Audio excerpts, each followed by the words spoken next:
ఆంధ్ర తెలంగాణలో తక్కువ ఫీజులతో high quality results ఇస్తున్న ఏకైక సంస్థ తిరుమల్ ఐఏఎస్ ఇన్స్టిట్యూట్. 10 ఫాలో అవ్వను, ట్రెండ్ సెట్ చేస్తానని సినిమాలో కొట్టిన కళ్యాణ్ డైలాగ్ ను తెలుగు రాష్ట్రాల సీఎంలు రాజకీయాల్లో ఫాలో అవుతున్నారు. పథకాల అమల్లో కొత్త ట్రెండ్ సెట్ చేస్తున్నారు.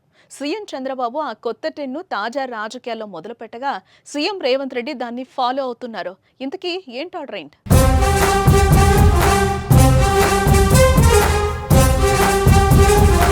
ఆంధ్రప్రదేశ్లో గత వైసీపీ ప్రభుత్వం అధికారంలో ఉన్నప్పుడు ఆనాటి సీఎం జగన్మోహన్ రెడ్డి బటన్ నొక్కి పథకాలను విడుదల చేసేవారు. ఇది అప్పట్లో ఒక ట్రెండ్. కానీ వైసీపీ ఓడిపోయి కూటమి అధికారంలోకి వచ్చాక చంద్రబాబు బటన్ నొక్కే విధానానికి స్వస్తి పలికి కొత్త ట్రెండ్ను సెట్ చేశారు. పథకాలు అమలు చేసి వాటిని స్వయంగా లబ్ధిదారుల ఇంటికిళ్లు అందిస్తున్నారు.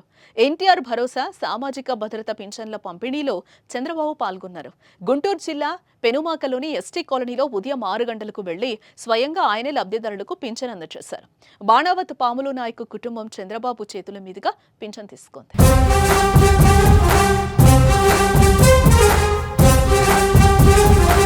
దేశంలోనే తొలిసారి లబ్ధిదారుల ఇంటికి వెళ్లి పింఛన్ అందజేసిన సీఎంగా చంద్రబాబు రికార్డుకెక్కారు.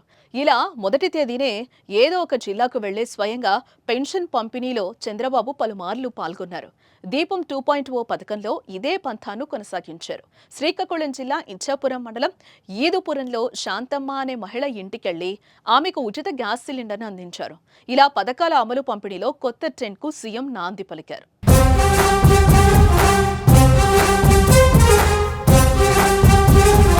ఆంధ్రప్రదేశ్ ముఖ్యమంత్రి చేపట్టిన ట్రెండ్ తాజాగా తెలంగాణలోనూ రేవంత్ రెడ్డి పాటిస్తున్నారు.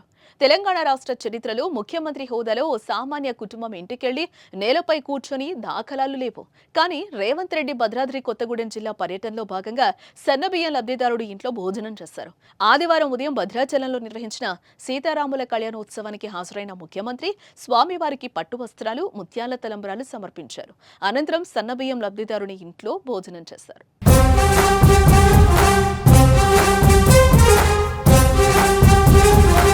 ఉగాది సందర్భంగా తెలంగాణలో సన్నబియ్యం పథకాన్ని అమలు చేసిన సంగతి తెలిసిందే.